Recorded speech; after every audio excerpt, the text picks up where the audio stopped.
Hey guys, how's it going? I'm Kermode. I'm a teacher at Ableton Certified School, Harborside Institute of Technology, an educator and sound designer at Cymatics.fm, as well as an artist with releases on record labels like Mal-Label and Gravitas Recordings. I have a really special tutorial for you guys today, so let's just dive right into it. On today's tutorial, I'm going to show you guys how you can turn even the most simple of basses into a fluid, organic sound with a technique I like to call multi-band chorus distortion. I'll be showing you guys how to turn this simple saw into a lush bass with this one rack.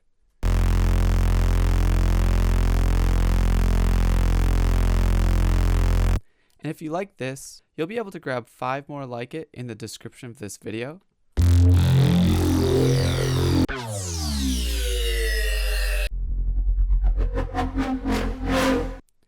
As well as the multiband rack we'll be creating to separate the frequencies. So without further ado, let's just dive right into it. So to start off this tutorial, I've loaded up Operator with a simple saw in a very low octave.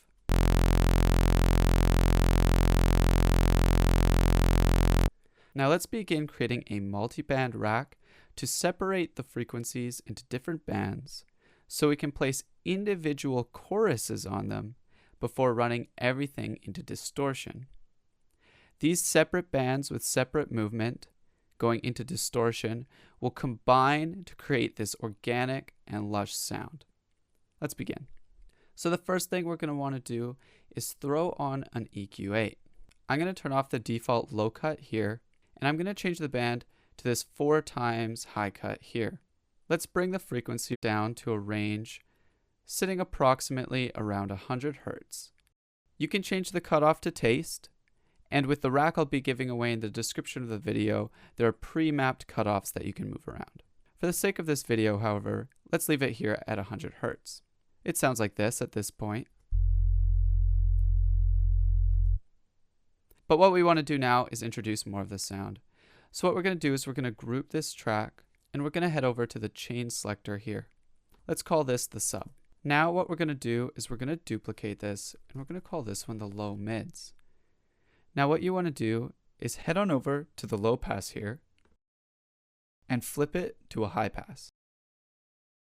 The cutoff is going to be in the exact same point, and now we have the option to introduce another low pass.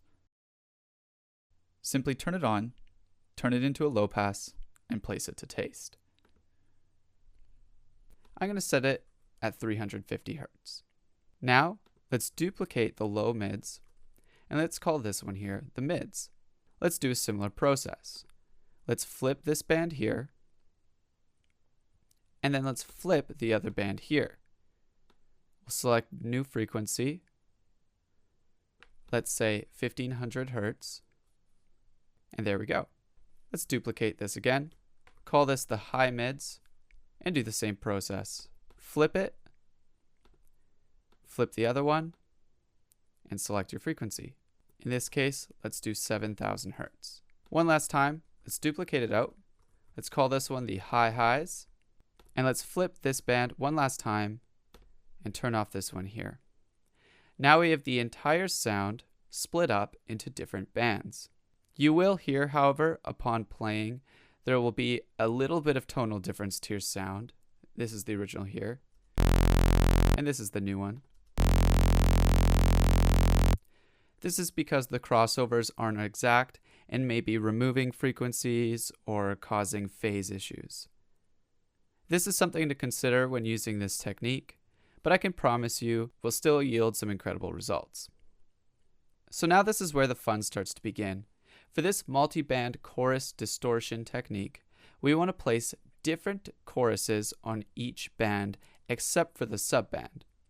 The reason for this is we want to keep our sub nice and clear and down the middle. Let's start with the low mids. I'm going to solo the band here, and I'm going to throw a chorus on. The nice thing is, for this technique, you don't need to have a full understanding of chorus. What I tend to do is drop chorus on and simply draw with this XY grid until I achieve a movement that I enjoy.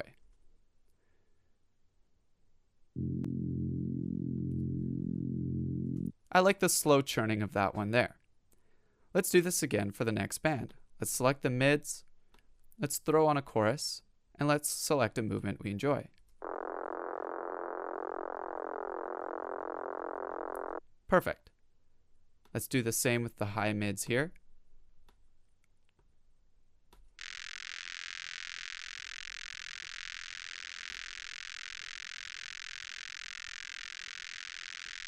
And let's do this one last time with the high highs.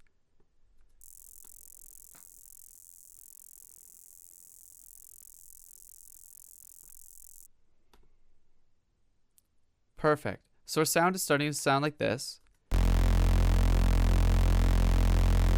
But there's one final step. We really want to push all these bands together so they feel like one again. This is where the saturator comes in. What I like to do is bring the saturator on and leave the settings how they are and turn on soft clip and then apply some drive.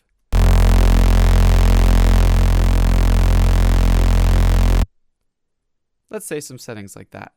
I then bring back the output because the drive added a lot of volume. And there we go. We've turned even the most simple of sounds into this lush, wet bass. I hope you can only imagine the possibilities when you start to do this on much more complex sounding basses. Now, if you like this, head on over to the description of this video where you can actually download a multiband rack with cutoffs all mapped to macros. Here you'll have bands with fully mapped macros for your own manipulation, so you can simply slap on a chorus and use this technique. Thanks again, guys. My name is Kermode, we're Warp Academy, and I'll be back soon with another tutorial. Bye.